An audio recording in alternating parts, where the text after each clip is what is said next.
नमस्कार दोस्तों, आप लोग स्टडी कर रहे हैं economics with Shukla sir.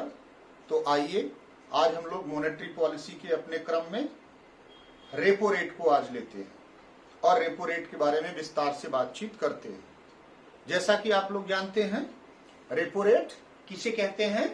Repo rate refers to the rate at which central bank lends to the commercial banks for short period of time.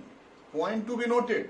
You must note down that this repo rate is always for the short period of time.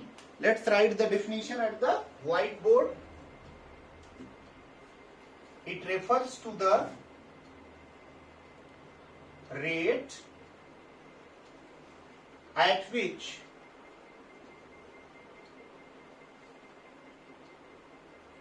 central bank lends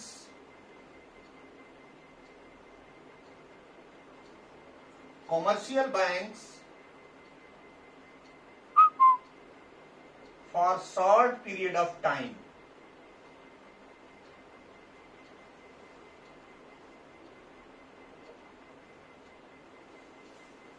dear friends, यहां आपको ये चीज याद रखनी है, unlike bank rate में आप लोगों ने देखा था कि उसकी भी डेफिनेशन सेम थी। Bank rate refers to the rate at which central bank lends commercial banks. वहां पर लॉन्ग पीरियड ऑफ टाइम होता है, लेकिन यहां पर शॉर्ट पीरियड ऑफ टाइम के लिए ये लेंडिंग होगी और ये मैक्सिमम कितने वीक्स की हो सकती है? 2 वीक्स का टाइम हो सकता है। That is why it is called short period of time. अब आप देखें तो इस रेपो रेट को रीपर्चेज रेट भी कहते हैं।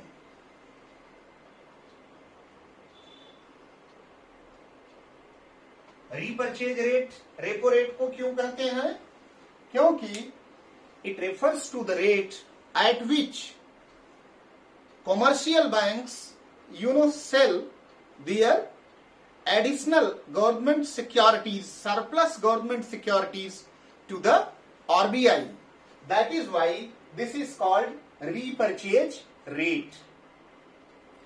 मनी सप्लाई में और लिक्विडिटी में इस रेपो रेट का बहुत इंपॉर्टेंट रोल होता है। एज यू नो कि मॉनेटरी पॉलिसी में जब भी आरबीआई मनी सप्लाई को बढ़ाना या घटाना चाहता है, या क्रेडिट को बढ़ाना घटाना चाहता है, या लिक्विडिटी को बढ़ाना घटाना चाहता है, तो इस रेपो रेट का उपयोग करता है।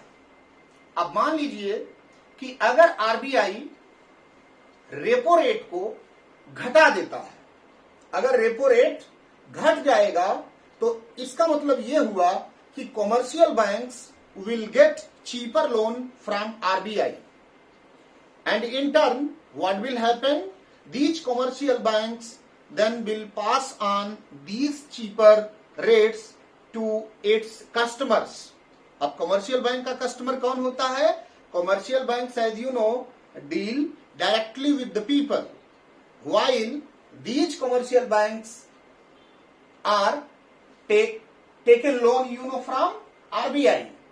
So whenever they take cheaper loan from RBI, they pass on the same cheaper loan, at cheaper rate of interest to their people, that is to the customers of the country. Customers means here general public people of the country.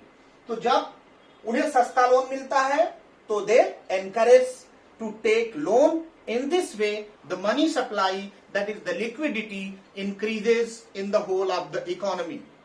While, dear friends, on the other hand, if you look at कि whenever the repo rate increases, it leads to higher rate of interest to the commercial banks at which they take loan from RBI. In turn, this higher rate of interest is also charged from the customers, that is the public.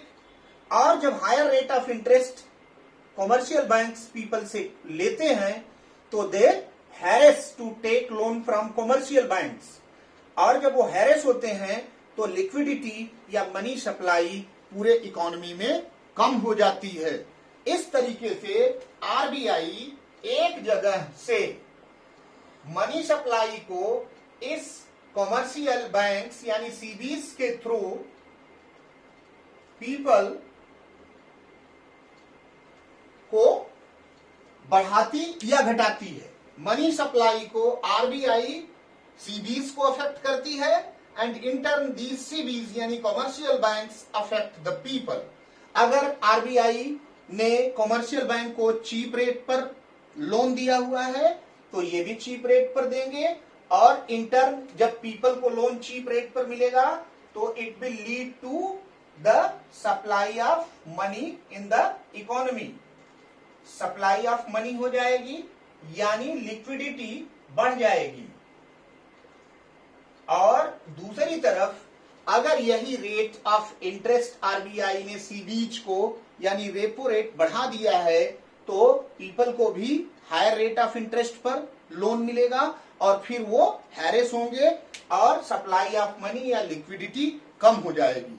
तो once again if you take the overview of this repo rate, you may understand the whole story about this and the monetary policy that RBI uses to increase or decrease the liquidity in the whole of the economy.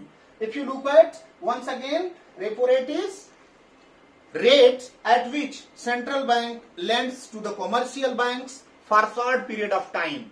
It is to be noted down that this repo rate is always lended by the RBI to the commercial banks for short period of time. Again, this repo rate is also known as the repurchase rate because repurchase rate इसलिए कहलाता है क्योंकि जो additional या surplus government securities होती है ये commercial bank cell करते हैं किसको, आरबीआई को। और उसके बाद तीसरा नंबर आता है कि जब आरबीआई को मनी सप्लाई या लिक्विडिटी इकोनॉमी में बढ़ानी होती है तो ये रेपो रेट को कम कर देता है, और रेपो रेट कम होने का इफेक्ट क्या होता है कि commercial bank takes money at lowest interest rate from RBI. In turn, they pass the same to the people.